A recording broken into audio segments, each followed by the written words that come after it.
Welcome back ناظرین.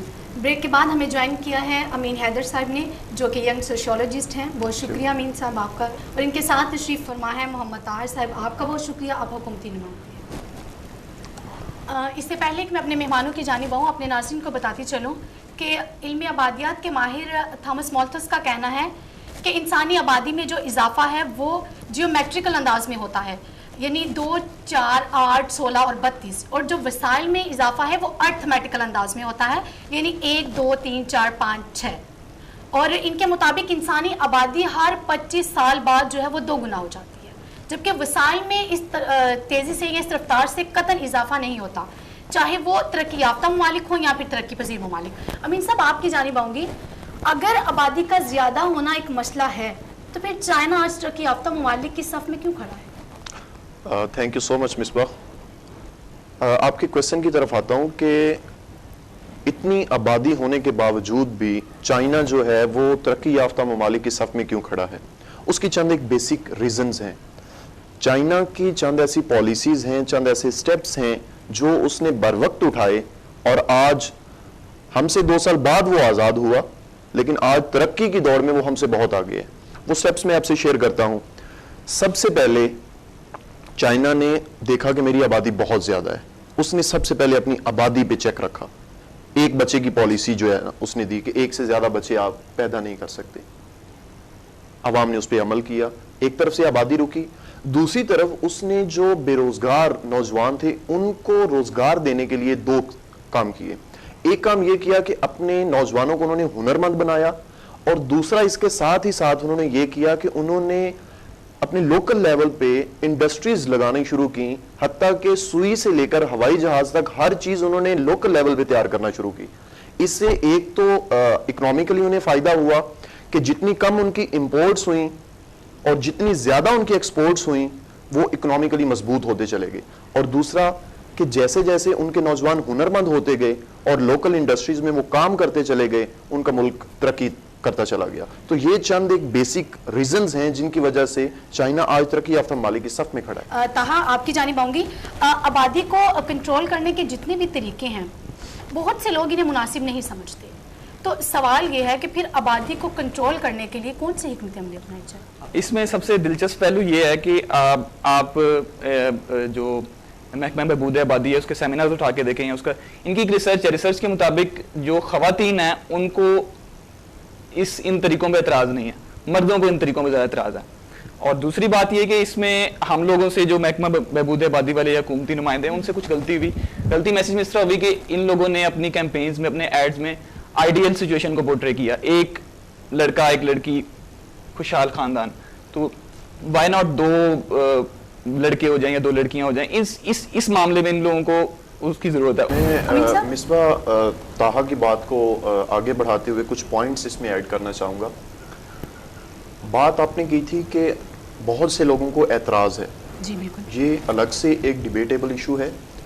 دوسری بات کہ پھر کن طریقوں کے ذریعے آبادی کو کنٹرول کیا جا سکتا ہے.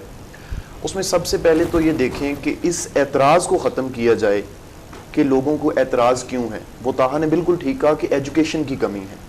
اب اس اعتراض کو ختم کرنے کے لیے میں سمجھتا ہوں جو کمپینز حکومتی سطح پر رن کی جاتی ہیں, اور پاپولیشن ریٹ جو برتھ ریٹ ہے اس میں نو ڈاؤٹ ایک کافی حد تک کمی آئی ہے, لیکن جس انداز میں پچھلے 50 سال میں, جو مطلب 50 سال پہلے آپ چلے جائیں صدر ایوب کے دور میں, تو ایک بڑے لیول پہ جو ہے اس کمپین کا جو آغاز کیا گیا تھا اور اس کا کافی خاطر خواہ فائدہ ہوا, اس طرح سے میسیو لیول پہ, ایک بڑے لیول پہ کوئی بھی کمپین رن نہیں کی گئی. چھوٹے لیول پہ کمپینز رن ہوتی ہیں اور ان کا آؤٹ پٹ بھی آتا ہے, لیکن وہ نہیں آتا جو آنا چاہیے. ایک بات. دوسری بات کہ اس چیز میں ہمیں لوکل لیول پہ, چونکہ ہماری زیادہ تر آبادی دیہاتی ہے, تو وہاں پہ آپ دیکھیں کہ ہماری بات سے زیادہ جو مسجد کا امام ہے یا جو خطیب ہے اس کی بات لوگ زیادہ سنتے ہیں, زیادہ مانتے ہیں. تو طاہا کی یہ بات بالکل ٹھیک ہے, میں ان سے ایگری کروں گا کہ ان کو سیشن کی ضرورت ہے. آپ انہیں اعتماد میں لیں, انہیں یہ سمجھائیں کہ بھائی اسلام نے کہیں بھی آپ لوگوں کو یہ نہیں کہا کہ آپ 2 بچے لیں, 4 لیں. اسلام یہ میاں بیوی کا آپسی جو ہے نا وہ ایک مطلب انڈرسٹینڈنگ ہے, وہ پلان یہ ہے, مطلب کرنا یہ چاہیے کہ آپ لوگوں کو یہ تلقین کریں کہ آپ اپنے وسائل کو دیکھیں, جتنے آپ کے پاس وسائل ہیں آپ اس لحاظ سے بچے لیں. آپ کیوں نہیں جاتے یونیورسٹیز میں؟ یونیورسٹی میں ہی یا یونیورسٹی کے فوراً بعد لوگ پریکٹیکل لائف میں آتے ہیں, شادی کرتے ہیں, تو آپ اسی لیول پہ. اور پھر یونیورسٹیز میں لازمی تو نہیں ہے کہ صرف شہروں کے لوگ ہیں, دیہاتوں سے دور کی بڑی سے لوگوں سے وہاں یونیورسٹیز پڑھنے میں کے لیے آئی ہے. اگر آپ ان کو فوکس کرتے ہیں, یونیورسٹی لیول پہ جا کے آپ ان سیمینارز کا جو ہے نا وہ ارینج کرتے ہیں اور انہیں تربیت دیتے ہیں, تو یہ بچے دیہاتوں میں جا کر اس چیز کو پروموٹ کریں گے. بالکل آپ کا پوائنٹ آ گیا. امین صاحب, ضرورت سے زیادہ بڑھتی ہوئی آبادی جو ہے, اس میں فیملی پلاننگ یا پھر پلاننگ کا کیا کردار ہے؟ اچھا, میں نا اسے ذرا ڈیفرنٹ اینگل سے دیکھتا ہوں. آپ ایک کام کیجئے, فیملی اور پلاننگ ان دونوں کو الگ الگ کیجئے. فیملی کو نکال دیں, پلاننگ رہ گیا. ہم اپنی زندگی کے تمام تر معاملات میں پلاننگ کرتے ہیں, ایسا ہی ہے. اپنے گھر کے معاملات, اپنی زندگی کے جو معاملات ہیں, ہم پلاننگ کے تحت چلتے ہیں, ہر شخص چلتا ہے. لیکن جب فیملی پلاننگ کی بات آتی ہے تو بہت سے لوگ انہیں مطلب اس آنکھ سے نہیں دیکھتے جس آنکھ سے دیکھنا چاہیے. ایجوکیشن کی کمی ہے. اس سلسلے میں اب جو پنجاب گورنمنٹ کا ایک ویژن 2018 اور پھر فیڈرل گورنمنٹ کا ویژن 2025, اس کے تحت جس طرح بھی پہلے بھی بات ہوئی کہ مائگریشنز جو بڑھ رہی ہیں گاؤں سے شہروں کی طرف, اس کو کنٹرول کرنے کے لیے اور یہ جو آبادی کنٹرول کرنے کے جو ادارے یا تنظیمیں جو کام کر رہی ہیں, ان کے کام کو افیکٹو بنانے کے لیے ہم لوگوں نے ایک کام شروع کیا ہے کہ ووکیشنل ٹریننگ اور فنی تعلیم ہم لوگوں نے گاؤں میں دینا شروع کی. اس کے بعد ہم لوگوں نے وہاں پہ لوگوں کو, چھوٹے کسانوں کو قرضے دینا شروع کیے, لوگوں کو تعلیم اس سینس میں دینا شروع کی کہ یہ لوگ اپنی ہم لوگوں کی ایک پاکستان کا ایک المیہ ہے کہ ہم لوگ لانگ ٹرم پلاننگ نہیں کرتے. دو باتیں ایڈ کرنا چاہوں گا مصباح. ایک تو ہے کہ لوگوں کو سوشلائز کریں, موبلائز کریں شروع سے. جو طاہا نے بات کی کہ مسئلہ جو ہے وہ آج کا نہیں ہے, سٹارٹ سے ہے. آغاز سے اسلام ہمیں میانہ روی کا درس دیتا ہے. اگر ہم زندگی کے تمام تر معاملات میں سہولتوں کے بھی میانہ روی سے چلیں تو ہم کئی چیزوں کو ضائع ہونے سے بچا سکتے ہیں. ہم خوراک کو ضائع ہونے سے بچا سکتے ہیں, پانی کو ضائع ہونے سے بچا سکتے ہیں, اپنی کئی ضروریات جو ہیں وہ اس طرح سے ہم وسائل میں اپنا توازن جو ہے وہ تھوڑا لے کے آ سکتی ہیں کہ اگر شروع سے ہی بچوں کو اس چیز کی تربیت دی جائے کہ آپ نے میانہ روی سے چلنا ہے, جتنی ضرورت ہے اتنی چیز لیں, باقی سیو رکھیں.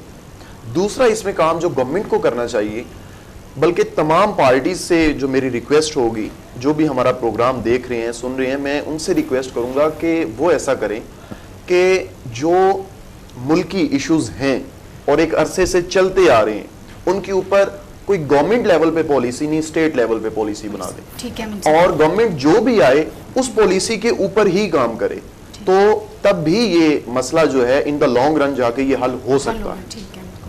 اور مسائل پر تو کافی گفتگو ہو گئی, تو میری دونوں مہمانوں سے یہ ریکویسٹ ہوگی کہ وہ پراپر حل بتائیں, اس کا کوئی ممکنہ حل تجویز کیجیے. اصل میں پاکستان ایک تھرڈ ورلڈ کنٹری ہے, اس میں بنیاد پرستی, فنڈامنٹلزم بہت زیادہ پایا جاتا ہے. سب سے زیادہ لوگوں کو, جس طرح بھی بات ہوئی, آپ کا ایک سوال بھی تھا اس بارے میں, کہ لوگ ان طریقوں کو غیر روایتی اور غیر فطری سمجھتے ہیں.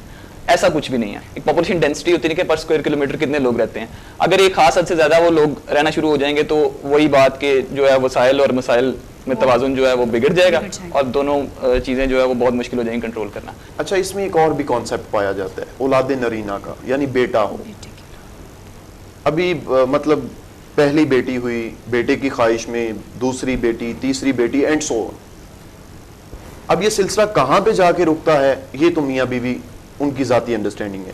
لیکن اس میں ایک پوائنٹ جو میں مینشن کرنا چاہوں گا وہ یہ ہے کہ دیکھیے, کوئی بھی انسان ہے نا, اگر اس نے زندہ رہنا ہے تو اسے اپنے کردار کو بلند کرنا پڑے گا, اسے اپنے اچھے اعمال کو جو ہے وہ دنیا کے سامنے لانا ہوگا, تاکہ کوئی بھی انسان جو دنیا میں آج زندہ ہے وہ اپنے کردار کی وجہ سے زندہ ہے, اپنی اولاد کی وجہ سے زندہ نہیں ہے. دنیا میں جتنے جتنے بڑے نام ہیں, آپ دیکھیں, اٹھا کے دیکھیں تاریخ میں عظیم جتنے لوگ ہیں اب تک, وہ کوئی اپنی اولاد کی وجہ سے مطلب یا اپنے باپ کی وجہ سے, اپنے کام کی وجہ سے. تو لوگ اپنے کام کو جو ہے وہ فوکس کریں, نہ کہ اپنی مطلب اولاد بیٹا ہو اس خواہش میں. اچھا, اب بات کریں گے حل کی. کسی بھی مسئلے کے مصباح ایک سے زیادہ حل ہو سکتے ہیں. اب میری نظر میں کچھ چند ایک حل ہیں جو میں آپ سے شیئر کرنا چاہوں گا کہ فوری طور پر جس بات کی ہمیں ضرورت ہے وہ ہے بڑے لیول پہ کمپینز رن کر کے اپنے برتھ ریٹ کو نیچے لانے کی. سیکنڈلی جو آبادی آلریڈی موجود ہے اسے یوز میں لایا جائے تاکہ آبادی جو اس وقت زحمت بنی ہوئی ہے وہ رحمت بن جائے. تیسری اس میں جو کام کرنا چاہیے وہ یہ اس کا ایک سٹیپ اٹھانا چاہیے کہ گورنمنٹ کو لوکل لیول پہ انڈسٹری لگانی چاہیے جس میں وہ سوئی سے لے کر آن ورڈ، جس طرح چائنا کی میں نے آپ کو اگزامپل دی، ہوائی جہاز تک ہر ایک چیز یہاں خود تیار کریں. روزگار کے مواقع نہ صرف انکم بہتر ہوگی، ہماری ایکسپورٹ بڑھیں گی، امپورٹس جتنی کم ہوگی ملک کی معیشت اتنی اچھی ہوگی، تو نوجوانوں کو روزگار ملے گا اور ملک ترقی کرے گا. اس میں پھر ہم جو ہیلپ لے سکتے ہیں وہ سب سے زیادہ میں پھر مینشن کروں، ہم ہیلپ لے سکتے ہیں اپنے مساجد کے خطباء کی، علماء کی اور مولوی صاحبان کی. انہیں ہم ایک پلیٹ فارم پہ لائیں، وہ لوگوں کو درس دیں اور یہ آبادی کا جو جن ہم پہ مطلب سوار ہے اسے ہم کنٹرول کر سکتے ہیں. امین صاحب آپ کی تشریف آوری کا بہت شکریہ. تاہا آپ کا بھی بہت شکریہ. ناظرین، دونوں مہمانوں کی گفتگو آپ نے سنی، اس سے پہلے بھی مہمانوں کی گفتگو سنی اور ان کی جانب سے بھی بہت اچھے حل جو تھے وہ بتائے گئے، بہت اچھی تجاویز بتائی گئی آبادی کو کنٹرول کرنے کے لیے. یقینی طور پر ایک سنگین مسئلہ ہے اور اس کے حل کے لیے عوامی سطح پر جو ہے وہ شعور اجاگر کرنے کی ضرورت ہے اور اس سلسلے میں میڈیا اپنا بہت اہم کردار ادا کر سکتا ہے اور کرنا بھی چاہیے. یقینی طور پر وطن عزیز کو اس وقت بہت سے اندرونی اور بیرونی مسائل کا سامنا ہے. آبادی کا مسئلہ بھی ایک بہت سنگین مسئلہ ہے اس سلسلے میں، لیکن اس امید کے ساتھ اور اس عزم کے ساتھ کہ انشاءاللہ ہم بہت جلد اس مسئلے سے بھی چھٹکارا حاصل کر لیں گے. جاتے جاتے مجھے جعفری صاحب کی یہ بات یاد آ گئی، بہت اچھی بات کہتے ہیں کہ شوق سے لخت جگر نور نظر پیدا کرو، ظالموں تھوڑی سی گندم بھی پیدا کرو. میں بتاتا ہوں زوال اہل یورپ کا پلان، اہل یورپ کو مسلمانوں کے گھر پیدا کرو. اقبال کا شہید تو ہم سے اٹھ چکا، اب کوئی اپنا مقامی جانور پیدا کرو. اس کے ساتھ ہی میزبان مصباح سید کو دیجیے اجازت. اللہ نگہبان.